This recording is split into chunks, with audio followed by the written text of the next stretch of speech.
Okay, thank you and welcome. I'm Matthew Meyer, the Canadian Operations Officer of North American Young Generation in Nuclear, and also part of the delivery team for COP26 through the YGN. Turn it over to Arun for his introduction. Hi, my name is Aaron Katan. I'm with the Nuclear Institute YGN, and really great to be here today for this interview. And yeah, we're the COP26 lead as well for next year. So hopefully lots of exciting things to come in the next year. Over to you, Meredith. I'm Meredith Angwin, and I'm the author of the recent book, Shorting the Grid, about how the grid operates in the areas, here they're called regional transmission organizations. I call them the areas with the auctions, where the power is sold at auction. My background is very heavy into the utilities. I did research on preventing nitrogen oxides from forming in high temperature gas turbines. I have some patents in that area. I worked on geothermal energy, and I was very much in favor of renewables. Then when I was actually working on renewables, I got to know some people in nuclear. Before that, I hadn't been anti-nuclear, but I was like, yeah, nuclear, whatever, you know. And I moved over into the nuclear group, realizing the limitations of the renewables, that wasn't an easy move, in the sense that I was living in Palo Alto. I was one of the first women project managers at the Electric Power Research Institute in Palo Alto, and you know, when I went to a party in Palo Alto and I said, well, I'm a project manager at EPRI, you know, and in the renewables group, I mean, that would get me an offer of a glass of wine. When I said, well, I'm switching to the nuclear group, that would get me an argument. So at any rate, I was in the nuclear group at EPRI. Then I had my own consulting company, a little company called Fourth Floor Databases. I'm a chemist, I'm a physical chemist. And so my expertise was like pollution control and corrosion control. So that's what I was consulting in. And anyway, the long and short of it is that, you know, I got older and we moved to Vermont to be closer to our kids who live in the New York area, and to the grandkids that live in the New York area. And I began looking around at things that were going on here, and I discovered, which I hadn't really noticed in a big way, how much anti-nuclear sentiment and anti-nuclear activism was out there.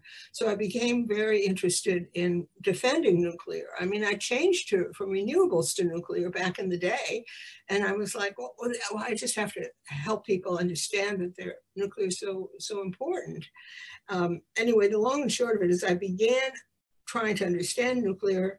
I began writing about nuclear's role on the grid, and eventually that led me to being a member of the consumer liaison group of the local grid operator, ISO New England, a coordinating committee member of the consumer liaison group, and trying to explain what went on in the consumer liaison group and what the grid operator did. I decided, I can't. I mean, I have to write a book. It's so complicated that you can't just sit there and say it. And so I'm hoping that my book, Shorting the Grid, The Hidden Fragility of Our Electric Grid, will give people an idea of how power is bought and sold on in the markets, and why the way it's done is leading to a fragile grid that depends overmuch on renewables and just-in-time gas. And that combination is just like, as I put it in one of my op-eds, cruising for a bruising, because the renewables go on and off when they want to, and the gas can be interrupted very easily. It's not stored on site the way nuclear fuel is, or heaven forbid, coal is, or even oil. They're all stored on site, or the pond behind a hydro plant. Those are all places where you have a little give if there's a problem. But unfortunately, the grid that we're growing in the auction-dominated areas is not going to have that kind of give. And I want people to understand that and reverse that situation.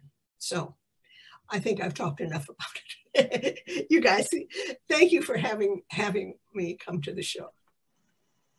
No, and we're glad to have you here. I've read so many different books about energy sources, about energy itself, and I've dealt with grids. I've worked in utility for quite a few years, but it is so complicated, and it's just something that really hasn't been written about. So that's why I was so happy to read it.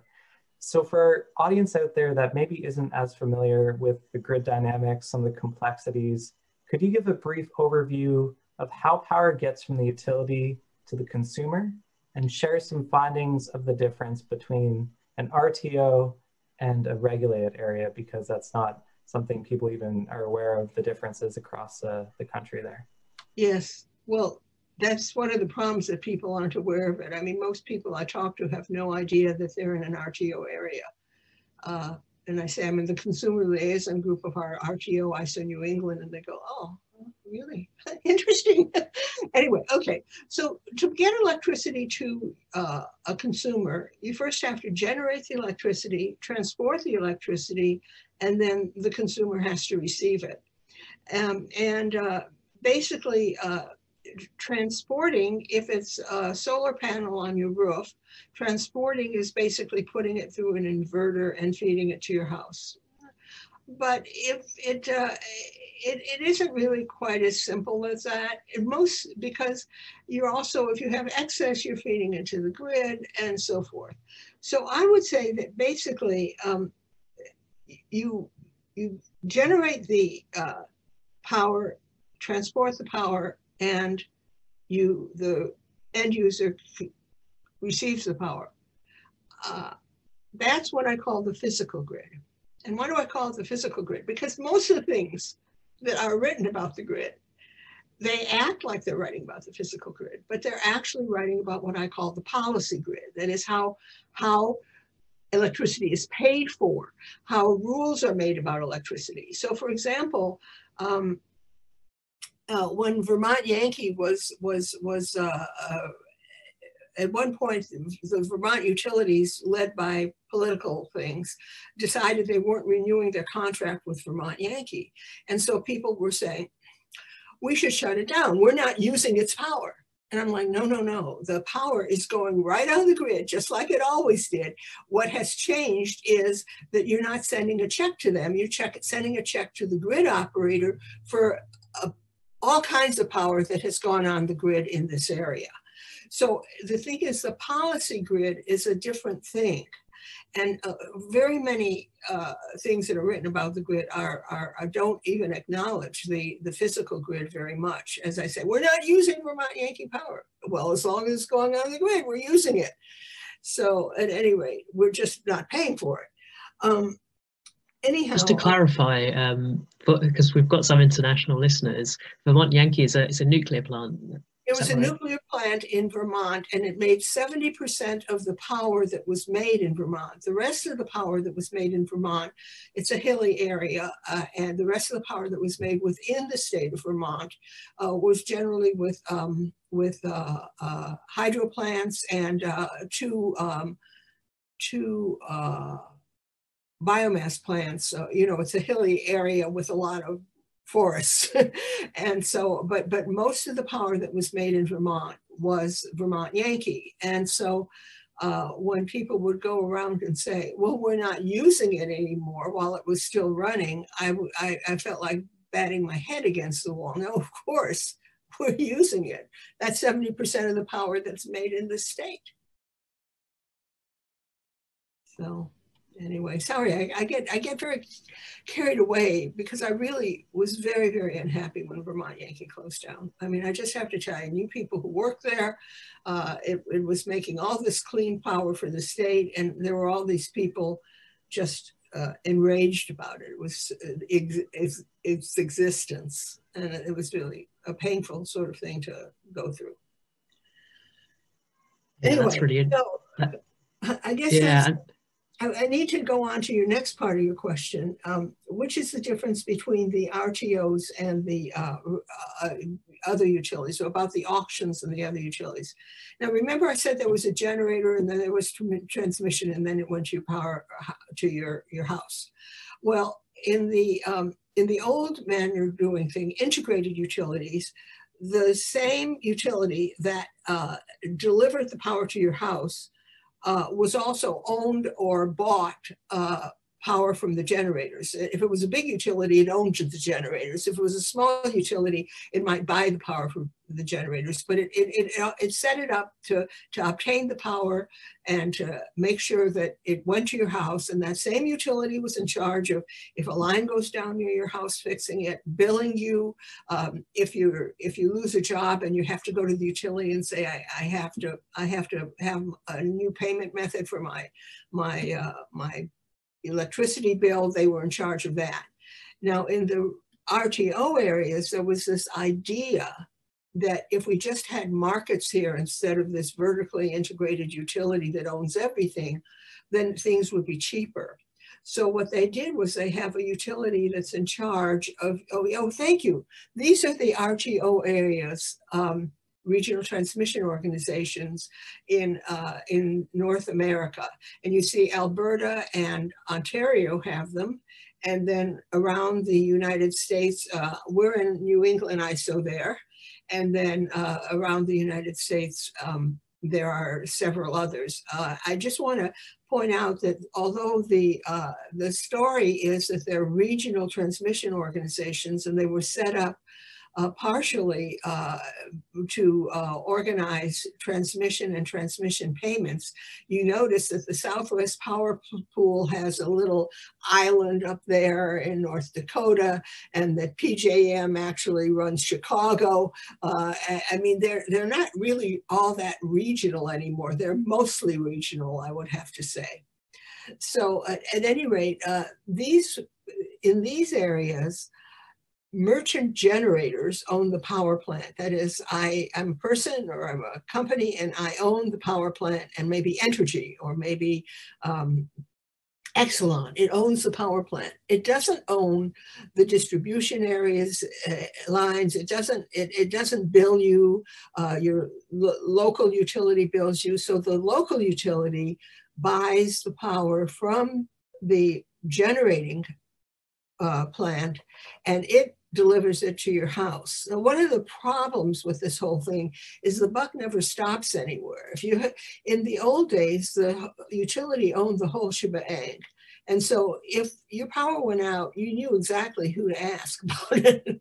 Nowadays, for example, the 2001 rolling blackouts in California were due to a lot of different things, but one of the things was a lot of power plants went offline at the same time. And so there wasn't enough electricity for the grid. Well, it was hard to blame the power plants. They're merchant generators. If they're not online, they don't get paid. Who cares? Of course, that's where the interesting thing comes, because in the auction thing, when the grid is faltering, when the prices are soaring because there's not enough power and there's a supply and demand situation, that's when the merchant generators make a lot of money. And so they have very little incentive to have excess power on the grid, to have everything running smoothly. And so in the old days, the idea was that the integrated utilities didn't have incentives to save money, and that was true. But nowadays, the other utilities don't have a whole lot of incentive to provide reliable power. So I guess I could keep going, but maybe you want to ask a different question or ask a question coming from this. Yeah, so I guess just one specific, have you found that— My husband just poked his head in to show us a Christmas present that just came in the mail. So I was like, oh, nice. And now I'll go back to talking about the grid. So through your analysis, have you found that RTO areas are cheaper than regulated areas? Oh, no, not in the least. I mean, now, a lot of people will say, well, it's not because it's the RTO areas. Now, in my book, I really tried to study that, because, I mean, the idea was that the RTO areas are a market and everybody's trying to bid in low. And so the market will save the day here. And instead of those integrated utilities raising prices, the markets will save prices. It turned out to be rather different. So I'd like to see the next slide. This is a study by Sorensen, and did you have that one? Yeah, okay. This is from the Haas Institute and at the University of California at Berkeley. And it takes a little explanation. A non-restructured state is a state that kept the vertically integrated utilities. And it's the blue line there. That's from 1990 when the RTOs more or less started to 2015. I am so sorry that they didn't send this out to 2020, but at any rate, they didn't. So that's the blue line. Now, what's the red line at the top? That's the states with the RTOs.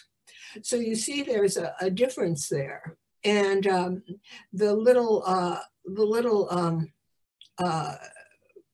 line with the green with the interrupted line is the difference in price between the RTO areas and the non-RTO areas. And if you notice it, it hangs out around 2 cents per kilowatt hour, basically. So you can say, and then the natural gas price is there to show you that that big peak around 2008 is due to the height of the natural gas prices at about that time. Now, this is one study, and I think it is the most prestigious study because it was at Berkeley Business School and so forth. But there are 3 other studies that I have in my book. There's one in Texas. Now, Texas is an RTO area. But when the RTO area in Texas was set up, they said, well, if you're a municipal utility, you don't have to join the RTO. You can stay on your own as a vertically integrated utility. So anyway, there's a man, Dyer, who studied Texas, and he concluded that Texans in RTO areas pay from the years 22 to 2017, they paid $27 billion more than if they were non-RTO areas, about $5,000 per household. Then there was another study done by Gatti of the University of Georgia, which shows that the residential rates in the non-RTO, the non-auction areas, were 4 to 11 cents per kilowatt hour, clustering around 8 cents. And in the RTO areas, the prices were between 9 and 21 cents, clustering between 11 and 19 cents. I mean, there's quite a difference between 8 cents and 11 and 19 cents. So the RTOs did not save money for the customers, but they did impact our ability to have a reliable grid. And part of the reason for that is that the auctions aren't really set up for reliability or for low prices. The auctions are set up so that the generator sells the next kilowatt hour at the marginal price of making the next kilowatt hour. Well, you can see that if you have, for example, a high cost plant that has low fuel costs, that plant is screwed because the marginal price of the next kilowatt hour isn't very much. And so there are other studies about this too, which are in my book, about asymmetric risk and so forth for the different types of power plants. So let me ask, there's one more slide about this that I'd like to see. It's the one about what percentage of payments different power plants. This slide has a really interesting history, okay? When Entergy decided that it was going to close down a nuclear plant in Massachusetts, Pilgrim nuclear plant, it was trying to explain just why it had made this financial decision. And it was important this is my opinion, for Entergy to explain the finances of it, because otherwise people in the area who were against it would be going around, we won, let's do it again somewhere else. And so Entergy had to show that this was a financial decision more than of like, yeah, you won, you guys, kind of decision. Okay, so here are the different power plants. And the gold that goes up to the top is the percentage of their payment they get from putting kilowatt hours on the grid. The blue is the percentage of their payment they get for capacity. That is, they just say, we're available if the grid calls on us. So for example, a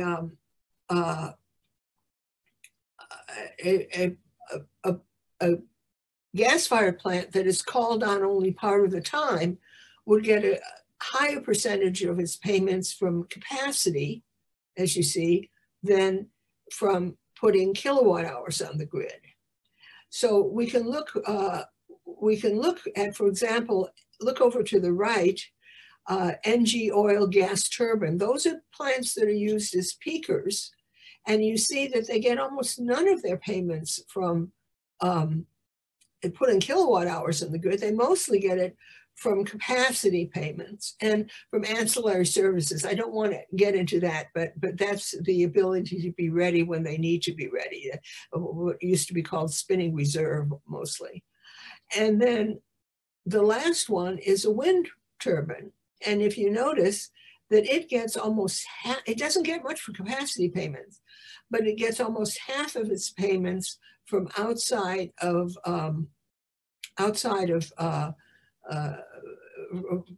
production tax credits and selling renewable energy certificates. So if somebody is very proud of saying, you know, some renewable person says, wind is the cheapest thing on the grid, well, it doesn't need that much from selling kilowatt hours, does it? It doesn't. And nuclear, on the other hand, if the price on the grid goes down, it is in trouble because it doesn't get that much from the other sources. I'm sorry, this is so technical. And one of the problems with it all is that if you in the integrated utility days, you at least knew what people were talking about. They said, we're going to build a power plant. We're going to build a transmission line. If you go to here, they're going to say, well, we're going to change our capacity markets. We're going to have a minimum offer price rule on the capacity markets, except that rule will be suspended for renewable plants. And you go like, oh, does that matter? I mean, so it gets too confusing to even explain it. So I think I'm going to get too deep in the weeds here. So let's. No worries.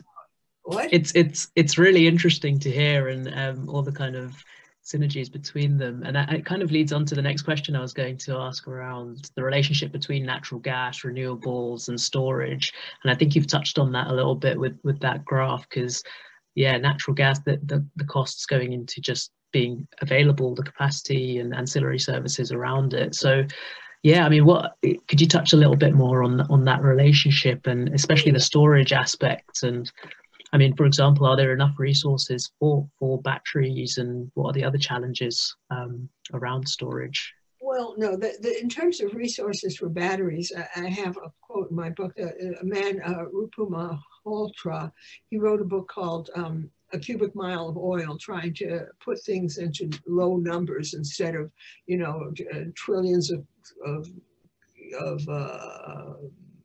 you know, megawatt hours and stuff like that. So anyway, he did an analysis, and he said, if you wanted to store 1 hour's output from a reasonable sized modern coal plant, you would need the entire world's output of lithium for 1 hour. So the idea of backing up entire grids with lithium batteries is really, it's really not something that's going to happen very soon. I mean, it would be a huge amount of time for mining. And if you remember, it isn't even a matter of, well, that's one modern coal plant, you've got to multiply it by, 200 coal plants. You also have to multiply by the number of hours you think you're going to need it for, because that's for 1 hour. So basically, the whole battery thing is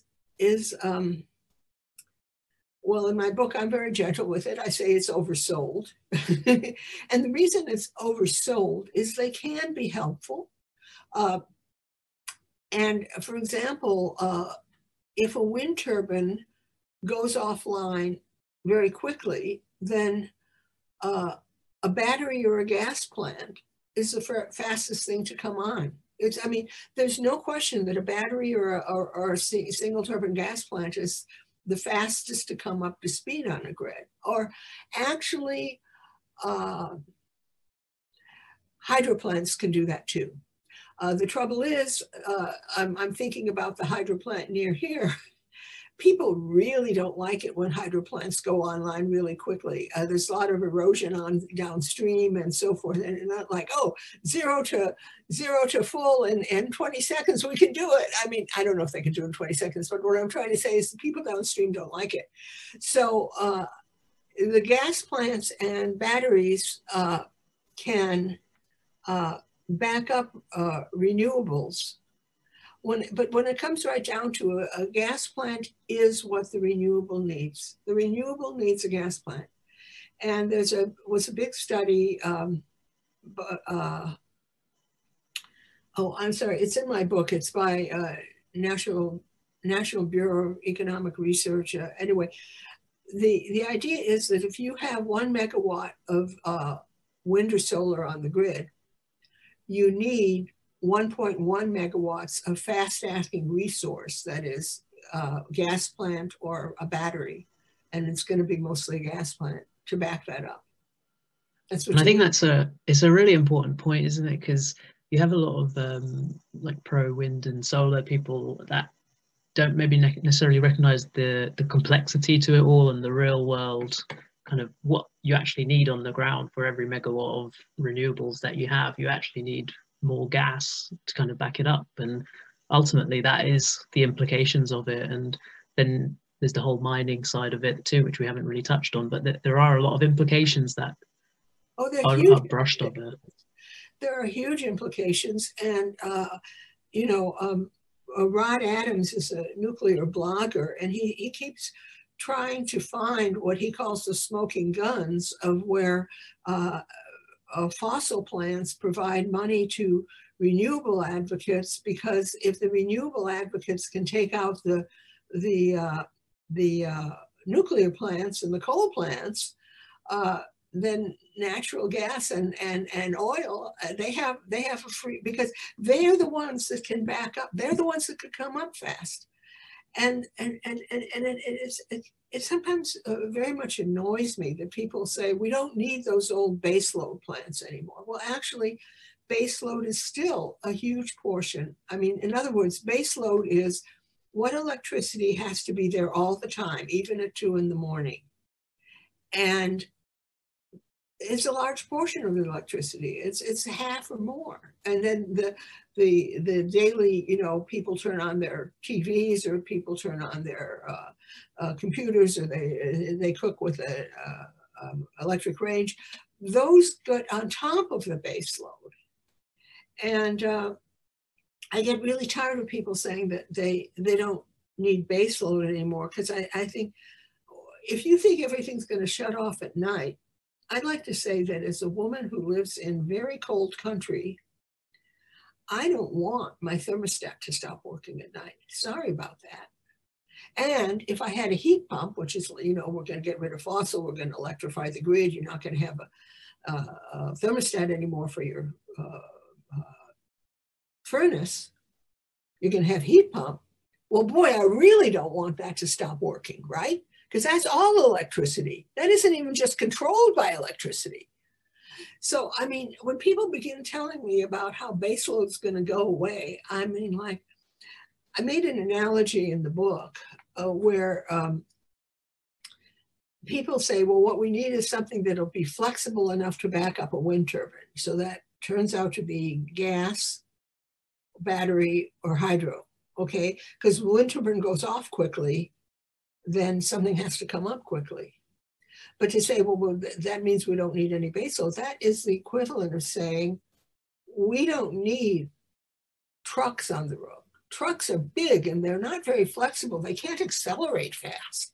What we need is goods are going to be carried by sports cars. They go fast, they can stop quickly. So they're very flexible. That's what we need in the future. And that's not true. We still need something steady. It's a really good analogy. And people forget about all the hospitals that are on 24/7 and all the other parts of our infrastructure that don't switch off just because we go to sleep. Oh yeah, absolutely. The hospitals, and then hospitals, you can say, well, hospitals, police stations, fire stations, but there's also things like, for example,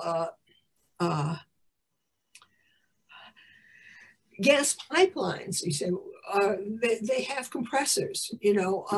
There are all kinds of places where you wouldn't necessarily expect there to be electricity where there is electricity.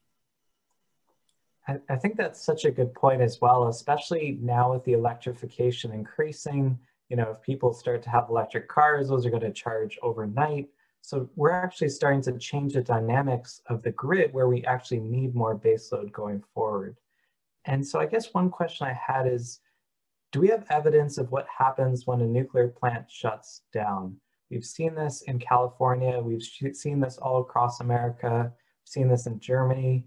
Do renewables truly fill the gap? Because I know this is the big statement that they make is, we're going to shut down dirty nuclear. We're going to go to 100% renewables. The answer is, of course they don't. I mean, first of all, they can't. I mean, the nuclear plant is just chugging away. They're making a lot of electricity, okay? And a lot of electricity at night and in the day and so forth. Let me give you an example. Instead of talking about a nuclear plant closing down, let me talk about when I was giving a class about the grid.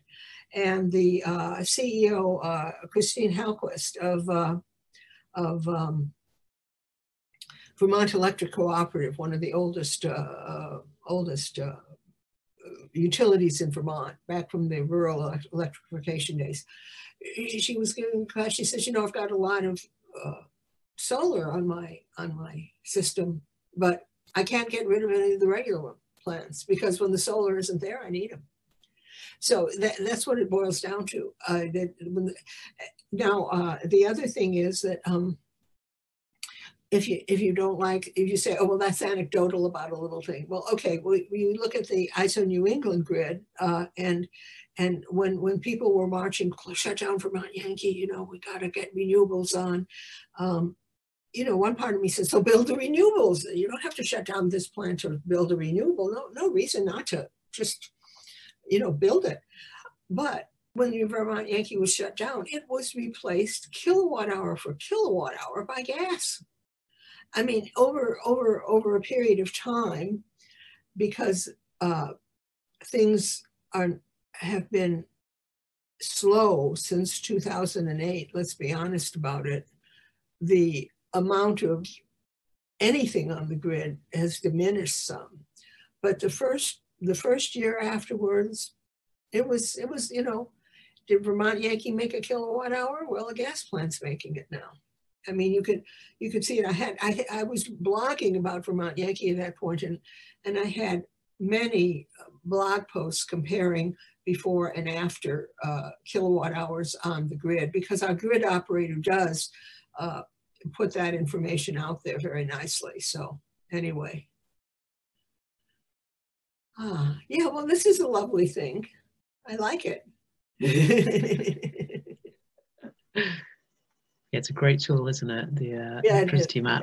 And I think we haven't really said it explicitly, but nuclear is amongst the lowest carbon energy sources. And if that's not obvious, I think it's on par with wind, and 3 or 4 times less than solar, and what, 30 to 40 times less than gas. And we really forget that when we're looking at this, and to have such a low carbon, like always on energy supply, it's such a gift. And yeah, I think we really do forget that. And when it's replaced by gas, yeah, where's that 300 grams of carbon dioxide per kilowatt hour of electricity, as I understand it, 300 grams of CO2 per kilowatt hour of electricity.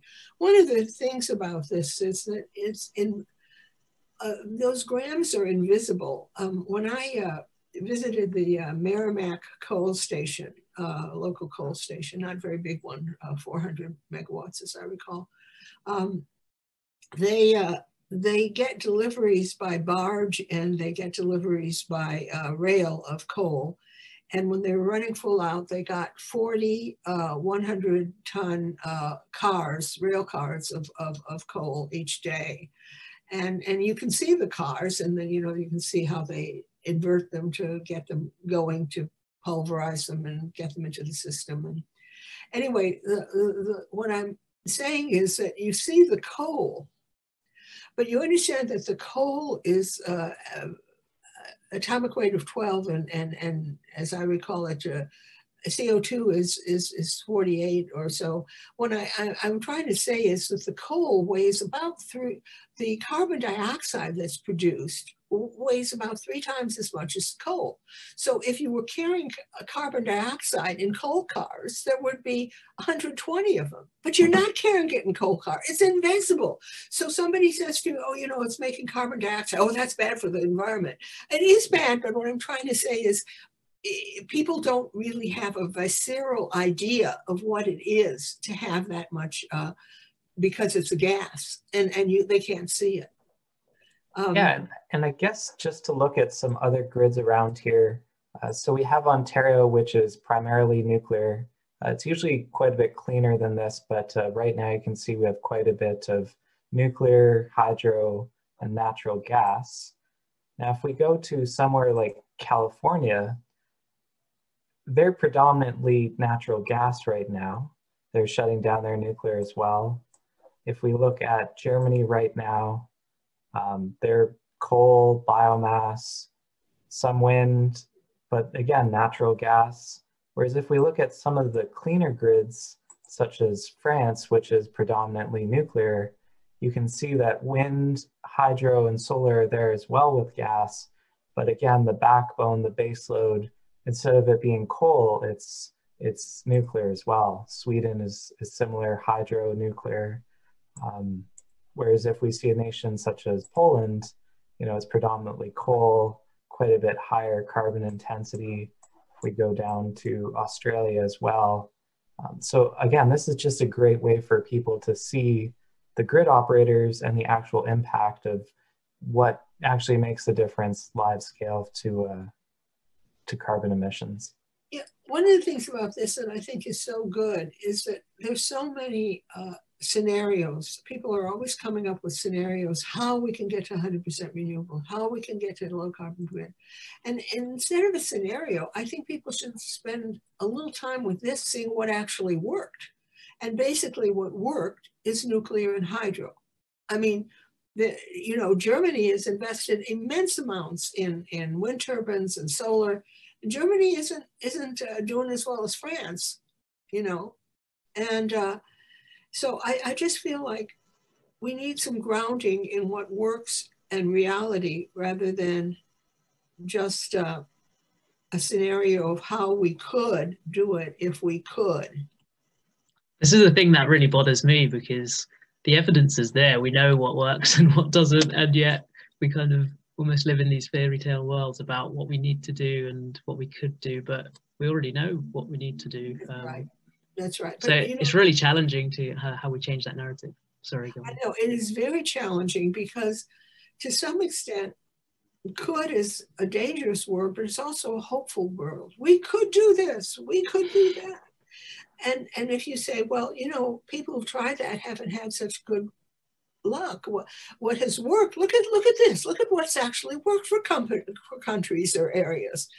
People don't like that. I mean, and I don't know why really, but I think we all have our belief systems, and changing them is very hard. Absolutely, so yeah. Actual evidence showing what works for a country to decarbonize maybe isn't as convincing as a study which talks about how we could decarbonize.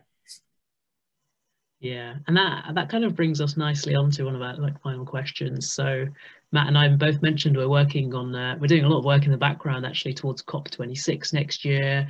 We're trialing out different types of advocacy, and I'm aware you've written a book on advocacy as well, one of your 3 books, and I think you've coined this term about shy advocacy and the people that maybe don't want to go out campaigning, what can they do? So yeah, what are your views on what's happening internationally? What lessons can individuals, governments and policymakers take, and especially with that big milestone of COP26 ahead of us? Well, the first thing is you shouldn't let in terms of COP26, my feeling is don't let the bullies intimidate you. You still have to say what you have to say. And that isn't always easy. I mean, there was a guy at some of the meetings here, he would just run at people. I mean, physically run at people. And you know, it's a little intimidating. And it was meant to be. He was trying to intimidate people to shut up. But internationally, I think that people are catching on to the role that nuclear can play. I mean, you would think that Russia would be like, oh my, ever since Chernobyl, we turned away from it. Well, no, they're building nuclear, they're building floating nuclear plants for seaside areas. They're trying to sell their nuclear plants to different countries.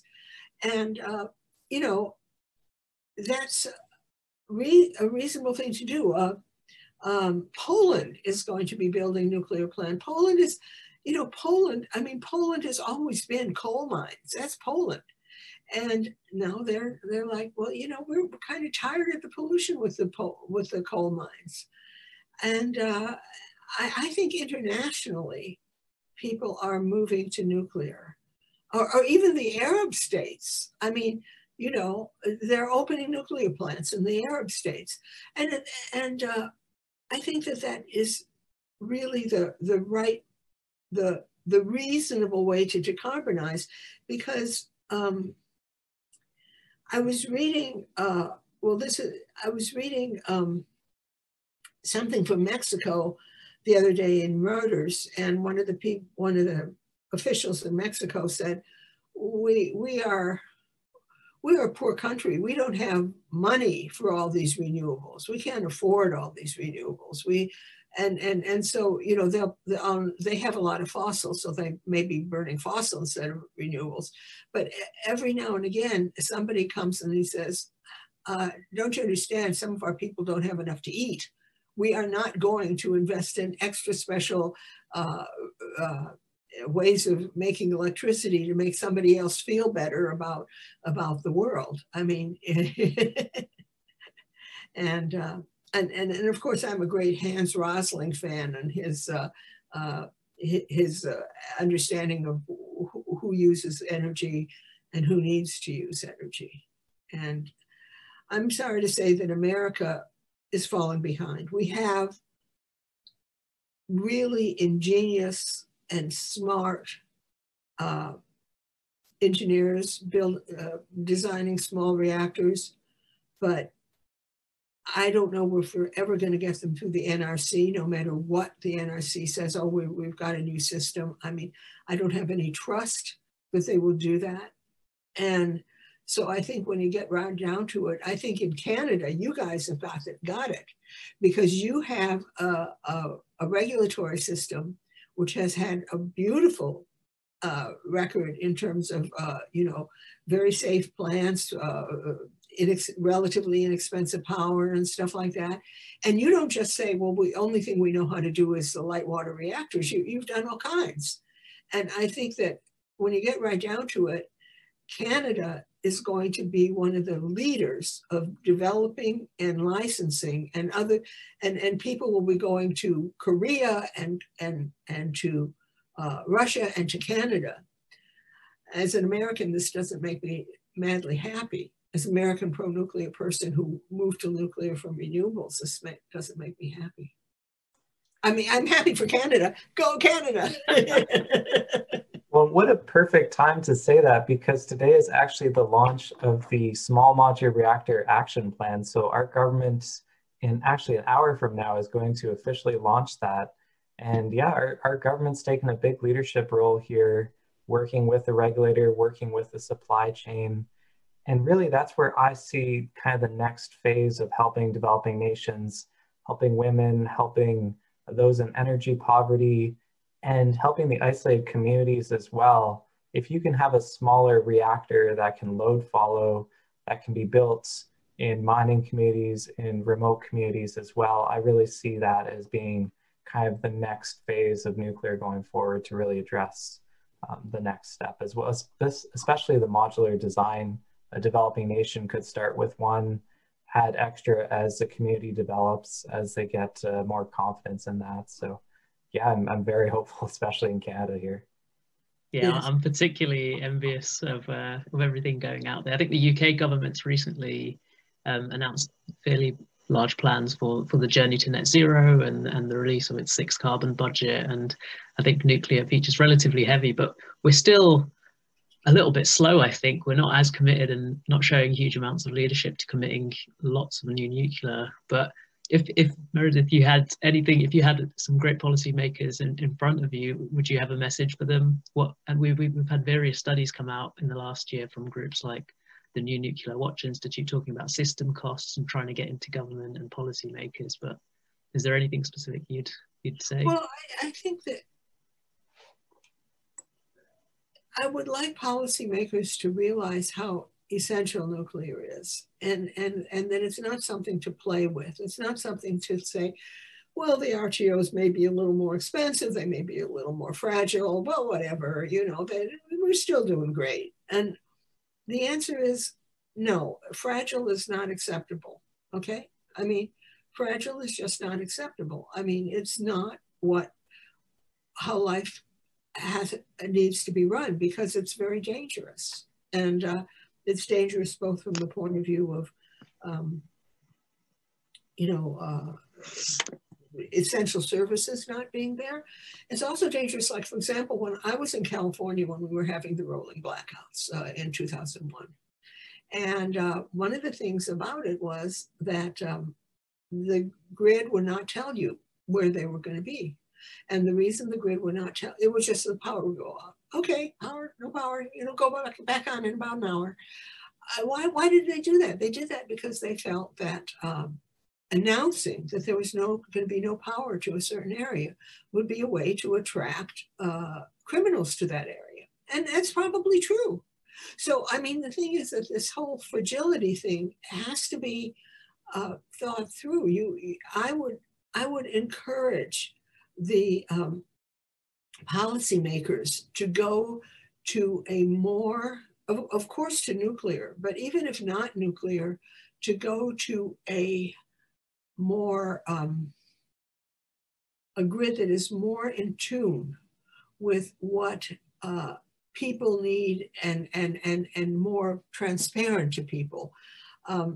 For example, if you were in a regular area, not an auction-dominated area, if you go to a meeting where they're discussing the integrated resource plan or discussing building a new power plant or whatever, you'll know what they're talking about.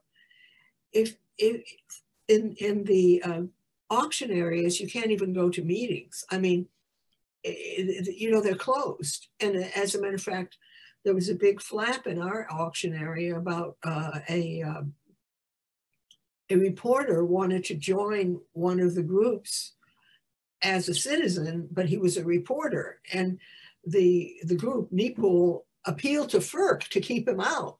And FERC said, well, no, you have to let him in, but you can keep your same rules that he can't report what happened at the session.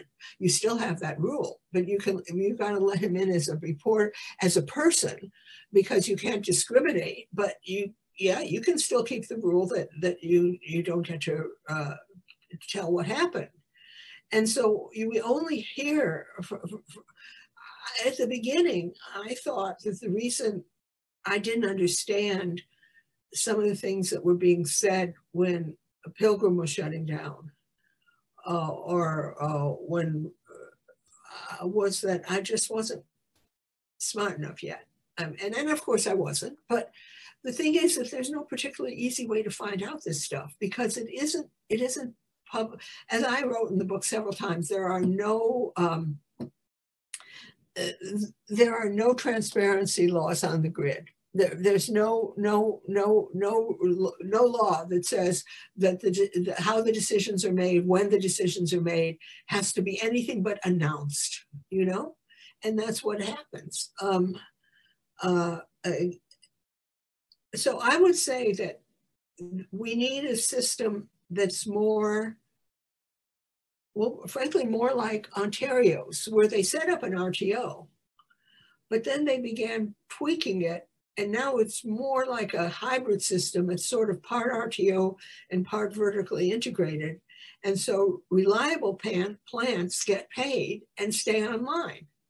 And I mean, I think this is really something important, because right now, the various participants in the auctions, that is the generators, they don't have a lot of incentive to be very reliable. As a matter of fact, if there are some unreliable generators, then the prices go up on the grid. And that's, oh yeah, that's great. That's the way we want to see it, man. One of the people on Amazon, you know, one of the things about it, you put the book out there and you think, I've got the book, I understand the book, I wrote it. But you go on Amazon and there are people who are reviewing it. And one of the reviewers had this really,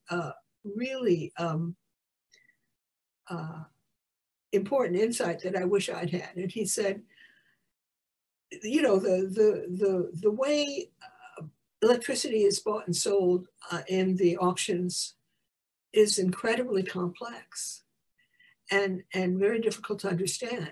And that's a feature, not a bug.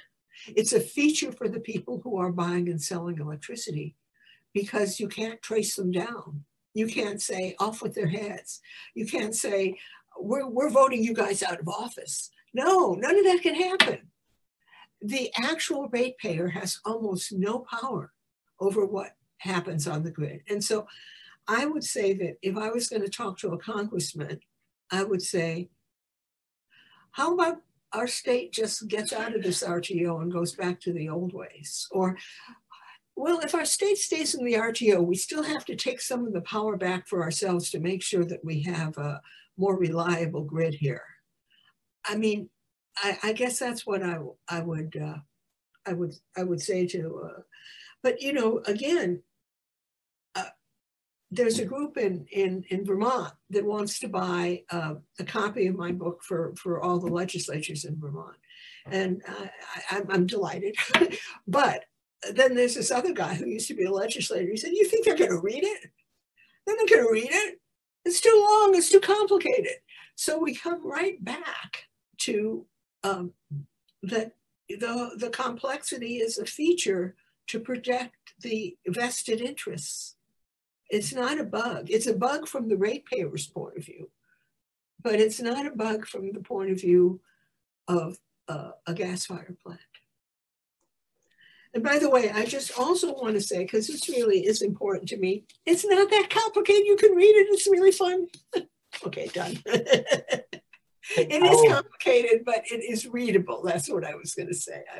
I mean, I felt like, oh yeah, Meredith, you're such a great marketer. You get up there saying, people won't read it. It's too complicated. I will vouch for that as well. There are complicated topics, but it's written in a conversational tone. You know, I got through it in a couple of days, and yeah, you really can't make something of value without talking about some of the complexities, but it's written in a conversational, easy to read type of tone. So Meredith, I guess one final question for you. What would you like to leave with our young professionals across the world? The one need to know about the grid, or the one key takeaway that you would like to share with young professionals? I would like to say to them that they're doing wonderful things by being nuclear professionals. It's a really important role in the society, and it isn't always recognized. But I hope that they get support from their friends and neighbors and so forth. In terms of the grid, I think that a little bit of cynicism about how the decisions are made is not unreasonable. And the cynicism can perhaps inspire them to at least like write a letter to the editor when a decision goes the wrong way or something, because right now, nobody knows about them. I mean, it is so, as I say, the feature has worked so well that, you know, back in the day when I was being pro-nuclear, I could at least, a pro-nuclear advocate, not about the grid, I could at least talk to somebody who wasn't a pro-nuclear advocate, and we at least knew what we were talking about. When we're about the grid, I think that anything you can do in terms of telling your neighbors about how the auction's set up for lack of reliability and high prices, or understanding why, no matter how carefully the nuclear plant saves money, the wind turbine can undercut it. Well, the wind turbine undercuts it because of what they call outside of market funding. In other words, if the wind turbine actually had to make money by selling kilowatt hours, if you remember that chart we had earlier, the wind turbine wouldn't be undercutting it. So I guess that's the statement that I want to make, that you should understand what's going on and tell your neighbors when something happens and you think, I ought to talk about this, talk about it to your neighbors, even if you have to be a little long-winded about what it was. Write a letter to the editor, even if you have to be a little long-winded, because nothing will change if people don't even know what's happening. I hope this is what was helpful to you in a summary, because my main summary is, frankly, nuclear people are great for providing us with steady, clean power. I was so grateful. That was really insightful, Meredith. Thank you so much for joining us. And yeah, that's kind of opened my eyes a little bit more to the grid. And I think I'll definitely be buying the book to get a few more of those details. I have to confess to not having read it just yet, but I've heard loads about it. But yeah, I think being pro-nuclear advocates, you've just kind of energized me even more, and we'll be doing a lot in the next year to get the conversation and the tone shifted for more pro-nuclear. But yeah, thank you from my side for giving that insight. Well, thank you very much for inviting me. Very, very happy to be here. Yeah, and thank you from my end as well. And for those that want to get more involved, we'll put some links in at the bottom of the video for how to get involved with North American Young Generation Nuclear, the UK, NI, YGN, and as well, we'll be going to the United Nations Conference of Parties. That is a climate change conference where the Kyoto Protocol came from, the Paris Accords. So we're doing a lot of work leading up to that in 2021 in November, and we definitely need everybody's help. So we'll put some links down there, as well as the link to get this amazing book. And thank you again, Meredith. It's been a pleasure. And yeah, I'm sure we'll touch base in the future again. Thank you very much.